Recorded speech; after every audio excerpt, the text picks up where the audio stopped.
आज हम करेंगे यूपी टीजीटी मैथ्स निर्देशांक ज्यामिति। टॉपिक है दूसरे घात का समघातीय समीकरण। क्या होता है? A x square plus 2hxy plus B Y square बराबर 0। तो इसको याद कर लेंगे, a x square plus 2hxy plus B Y square बराबर 0। आगे समीकरण a x square plus 2hxy plus B Y square बराबर 0 दो सरल रेखाएं निरूपित करता है। और जो दो ये सरल रेखाएं ये मूल बिंदु से होकर गुजरती हैं, तो मूल बिंदु से जाने वाली होती हैं जो दो सरल रेखाएं होती हैं। ये जो समीकरण होता है तो ये दो सरल रेखाएं निरूपित करेगा, और दोनों की दोनों सरल रेखाएं कहाँ से गुजरेंगी या निरूपित होंगी? मूल बिंदु से। जैसे कि y माइनस m1x बराबर 0 व y माइनस m2x बराबर 0। ये पहली समीकरण, ये दूसरी समीकरण। ये पहली रेखा, ये दूसरी रेखा। या y बराबर हम कह सकते हैं m1x व y बराबर m2x। समीकरण 1 जो है इसका विभक्तिकर बराबर होगा 4h स्क्वायर माइनस ab। अब इसी से ही हम रेखाओं की प्रकृति के बारे में देखेंगे कि प्रकृति हमारी रेखाओं की किस प्रकार है। रेखाओं की प्रकृति इंपॉर्टेंट टॉपिक है। यहाँ पर ये क्वेश्चन एग्जाम में इससे बनता क्वेश्चन। पहला, जब एच स्क्वायर बड़ा है ए बी से, जब एच स्क्वायर बड़ा है ए बी से तब दोनों जो सरल रेखाएं होंगी वे वास्तविक होंगी, वे अलग अलग होंगी। एच स्क्वायर बड़ा है ए बी से तब दोनों रेखाएं वास्तविक व अलग अलग होंगी। दूसरी, जब एच स्क्वायर बराबर ए बी होगा तब दोनों सरल रेखाएं वास्तविक और संपाती या समांतर होंगी। तीसरा पॉइंट, जब एच स्क्वायर छोटा है ए बी से तब दोनों सरल रेखाएं अधिकल्पित होंगी। तो इसको पॉइंट को याद रखेंगे, पहला और दूसरा ये ज़्यादा एग्जाम में आ रहे हैं। अगर रेखाओं के बीच का कोण tan थीटा बराबर होता है mod 2 under root H square minus A B upon A plus B. इसे भी याद करेंगे, इससे भी क्वेश्चन पूछ जा रहे हैं। वह m1 प्लस m2 होता है बराबर माइनस 2h अपॉन बी। जो हमारी द्विघात समीकरण थी उसी में m1 प्लस m2 बराबर होगा minus 2h upon B, m1 into m2 बराबर होगा a अपॉन बी। इन्हें भी याद करेंगे, इससे भी क्वेश्चन पूछ जा रहा है। आगे X square plus 2hxy plus B Y square बराबर 0 से निरूपित रेखाओं के परस्पर लंब और संपाती या समांतर होने का प्रतिबंध। या क्या कंडीशन है इसमें? सबसे पहली, लंब होने का प्रतिबंध। लंब होने का प्रतिबंध है थीटा बराबर यानी कि कितना? लंब मतलब 90 या 90 डिग्री, तब a प्लस बी बराबर होगा 0। याद करें, रखेंगे बिल्कुल। जब भी हमें लंब होने की कंडीशन देगी तब a प्लस बी बराबर 0 होगा, यानी कि एक्स स्क्वायर का गुणांक, यहाँ पर देख रहे हैं एक्स स्क्वायर का गुणांक प्लस वाई स्क्वायर का गुणांक, दोनों का गुणांक क्या होगा? 0। अगला है संपाती हो या समांतर कहे होने का प्रतिबंध थीटा बराबर 0, तो होगा एच स्क्वायर बराबर ए बी। इन फॉर्मूलों पर आधारित अब क्वेश्चन शुरू करेंगे। पहला क्वेश्चन है, के का न्यूनतम मान ज्ञात कीजिए जिससे 2x स्क्वायर माइनस के एक्स वाई प्लस के वाई स्क्वायर बराबर 0 दो वास्तविक सरल रेखाएं प्रदर्शित करे। तो इसकी कंपेयर कर लेंगे द्विघात समघातीय समीकरण X square plus 2hxy plus B Y square बराबर 0 से।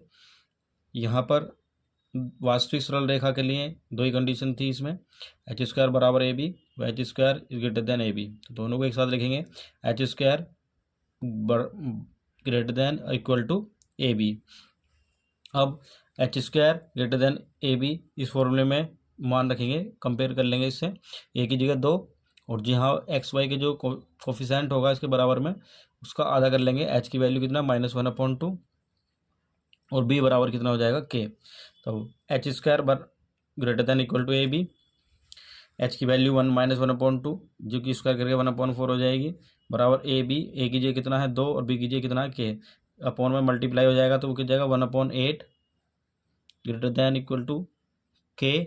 ये इसका उल्टा कर लेंगे, के ये हो जाएगा लेस देन इक्वल टू 1/8। यही इसका मान होगा।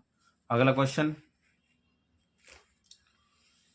यदि 4x square minus 8xy plus B Y square बराबर 0 द्वारा निरूपित सरल रेखाएं समांतर हों तो b का मान ज्ञात कीजिए। तो ये जो समीकरण है, तो इससे जो अगर समांतर सरल रेखाएं समांतर होती हैं तब कंडीशन क्या होती है हमारे पास? एच स्क्वायर बराबर ए बी। तो लगाएंगे एच कितना है? एच जो भी एक्स वाई के बराबर में लिखा हो उसका आधा कर लेंगे, तो आधा कितना 4 और यहाँ पर 4 कवर करेंगे 16 बराबर ए कितना है 4 इंटू बी बी तो 4 से डिवाइड करेंगे तो बी की वैल्यू हो जाएगी 4। अगला क्वेश्चन देखेंगे क्वेश्चन नंबर 3। यदि समीकरण इतने द्वारा निरूपित रेखाएं लंबवत हों तो बी का मान क्या होगा। तब लंबवत होती है क्या कंडीशन होती है ए प्लस बी बराबर 0।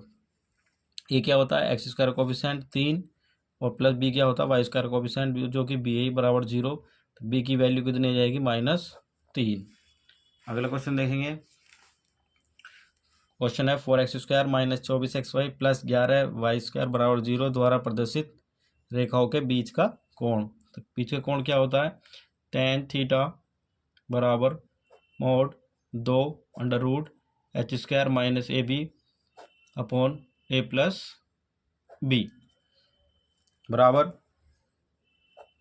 2 अंडर रूट एच क्या होगा एक्स वाई का जो कोफिशिएंट होता है उसका आधा कितना है 12।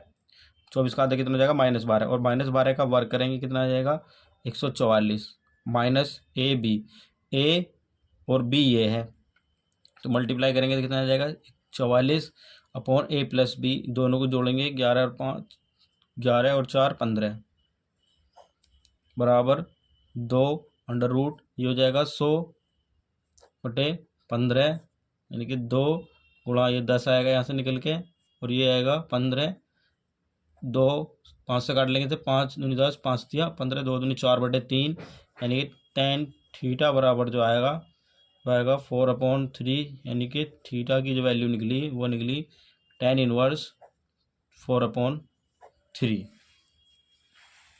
अगला क्वेश्चन देखेंगे निम्नलिखित रेखा युग्म के बीच का कोण ज्ञात कीजिए। तो इसमें भी tan थीटा ही पूछ रहा है तो tan थीटा बराबर होता है 2 अंडर रूट h² यानी एक्स वाई की में जो बराबर में लिखा हुआ है उसका आधा कर दो तो इसका आधा कितना आएगा -a तो -a का वर्ग a² होगा माइनस ए बी मतलब a1 और b मतलब ये वाला तो इन दोनों की मल्टीप्लाई कितनी आएगी a² - 1 अपॉन में इन दोनों का जोड़ यानी a प्लस बी यानी 1 + a² - 1 सोल्व करेंगे इसे 2 अंडर रूट a² ये माइनस अंदर जाकर साइन चेंज जाएंगे तो -a² + 1 अपॉन में ये माइनस प्लस ख़त्म तो यहाँ बचेगा नीचे a² बराबर ये प्लस माइनस ख़त्म हो जाएगा यहाँ से बचेगा 2 अपॉन में a² तो ये किसकी वैल्यू आई tan थीटा की। तो थीटा बराबर कितना आ गया हमारा tan इनवर्स 2/a²। अगला क्वेश्चन नंबर 6 दिखाई कि रेखा युग्म इतने से निरूपित दो रेखाओं में से एक रेखा y बराबर mx होगी यदि इतने बराबर 0 है।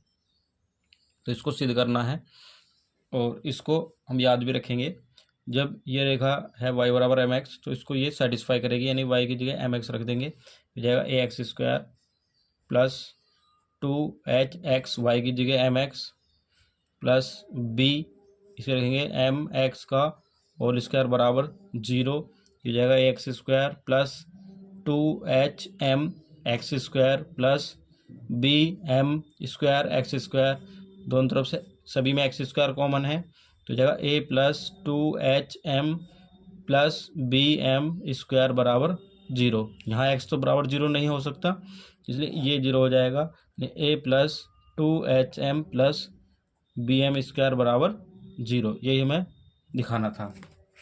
अगला क्वेश्चन है सिद्ध कीजिए कि रेखा युग्म इतने के बीच का कोण 2α है। तो इसमें बीच का कोण 2α निकालना है हमें।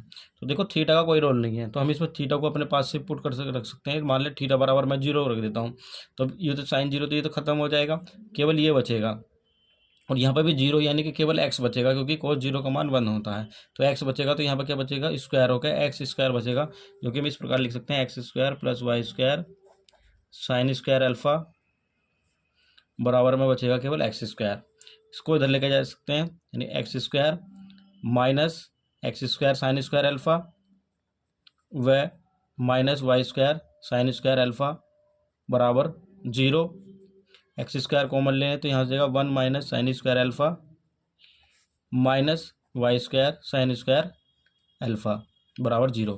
अब हम यहाँ देख रहे हैं ए तो है हमारे पास ये, और बी है हमारे पास ये, और एच बराबर है 0 क्योंकि एच है ही नहीं। तो अब फॉर्मूला लगा देंगे वही, टेन थीटा बराबर 2 under root H square minus A B upon में ए प्लस बी, आएगा 2 अंडर रूट एच तो 0 है माइनस ए बी, ए ये है और बी ये है, और ये क्या है माइनस का, तो माइनस माइनस ये हो जाएगा प्लस, जाएगा sine square theta sine square alpha, ये तो होगा साइन स्क्वायर अल्फ़ा, और ये 1 माइनस साइन स्क्वायर अल्फ़ा क्या होता है कॉस स्क्वायर अल्फ़ा, तो लिखेंगे सीधा cos square alpha upon A plus B, यानी कि इन दोनों को हम जोड़ देंगे। ए की जगह कितना 1 माइनस साइन स्क्वायर अल्फ़ा और प्लस बी कितना है माइनस साइन स्क्वायर अल्फ़ा बराबर 2, ये वर्ग से वर्गमूल खत्म हो जाएगा तो बचेगा sine alpha into cos alpha बटे 1 माइनस 2 साइन स्क्वायर अल्फ़ा,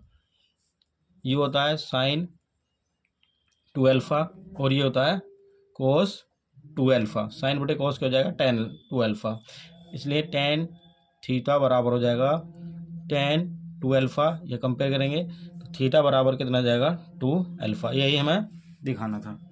अगला, सिद्ध कीजिए कि b x square minus 2hxy plus a y square बराबर 0 उन युगल रेखाओं को निरूपित करता है जो समीकरण इतने द्वारा निरूपित रेखाओं पर लंब है। तो इसको याद रखेंगे, ये कोई इस प्रकार रहेगा, मान लो ये रेखाएं हैं इस प्रकार से ये, और जो रेखा युग्म है ये वाला वो कुछ इस प्रकार है कि ये इस पर लंब है, इस तरह से ये 90 डिग्री का बना रहा है, ठीक है, और ये दूसरा इस प्रकार से इस पे हो जाएगा, ये 90 डिग्री का एंगल बना रहा है, और दूसरा ये 90 डिग्री का एंगल बना रहा है इस प्रकार से, ये दूसरा वाला। तो इनकी जो रेखायुगल होगा यानी कि इनका जो जोड़ा होगा वो होगा b x square minus 2hxy plus a y square बराबर 0, ये क्योंकि लंब बना रहे 90 डिग्री का एंगल बना रहे, तो इसको डायरेक्ट याद रखेंगे, डायरेक्ट क्वेश्चन एग्जाम में पूछ लिया जाएगा।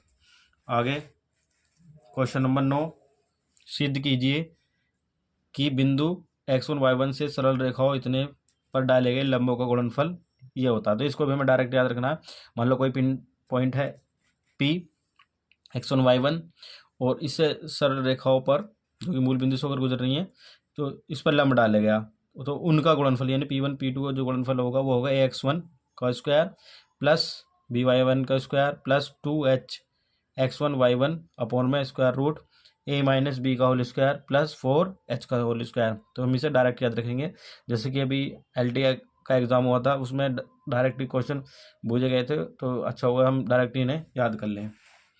अगला लास्ट क्वेश्चन, यदि समीकरण X square plus 2hxy plus B Y square बराबर 0 से निरूपित रेखाओं में से एक रेखा अक्षों के बीच के कोण को समद्विभाजित करती है तो सिद्ध करना है हमें। तो ये यानी समीकरण इसकी ये समीकरण है और इससे निरूपित रेखाओं में से कोई एक रेखा है जो अक्षों के बीच है उसके कोण को समद्विभाजित करती है। तो कंडीशन क्या होती है, a प्लस बी का होल स्क्वायर बराबर होता है तब 4h स्क्वायर, इसको भी डायरेक्ट याद करेंगे कि a प्लस बी का होल स्क्वायर बराबर 4h स्क्वायर कब होता है, जब इसकी जो दो रेखाओं में से कोई एक रेखा अक्षों के बीच को समद्विभाजित करती है।